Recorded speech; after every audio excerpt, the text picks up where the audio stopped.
后来政坛消息继续来看，民进党两波的罢免拢失败，内部出现着检讨的声音。立委郭国文甲林淑芬前后来炮轰着党团的总调郭建明。王世坚今仔日嘛来赞声，讲郭建明应该知影进退，唔通阁讲感谢指教，应该是讲感谢收看。郭建明回应讲，总调每年的2月就会改选，呼吁党内拄好就好。郭建明阁发冤枉，讲伊想要互国会过半，到底有啥物唔对？柯总召能够审时度势，知所进退。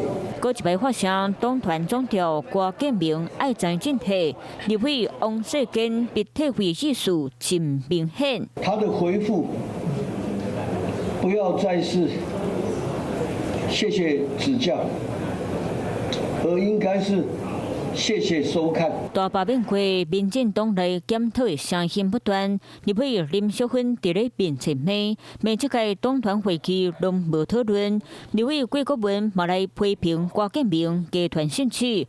对这件代志，郭建明回应：党团本来就应该支持行政院，无应该替歹人做歹代。明年2月会改选总调，有啥物做的人才来登记，呼吁党内爱站责。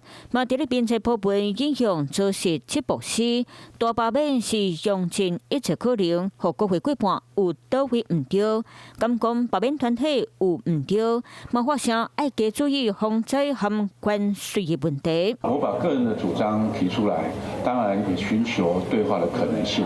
那我们无非是希望路线能够改变，党团的运作能够更好。过一天，郭国文对党团改选态度变热贴，不过外界嘛拢伫咧许新任总调人选，其中立委蔡其昌有听到侪人咧改支持。明年2月才有总召改选的事情，承担是大家的，是大家需要你才有你承担的问题嘛，所以这个问题不应该是由我回答。蔡其昌无新任接棒，另外一边进前支持郭建明的苏巧慧，嘛传出可能接党团干事长做郭素培。我想党内比我适合当干部的人有非常的多。好咧提示党团干部，面对立营党内党外改造的声音声飞，相话明年2月就知结果。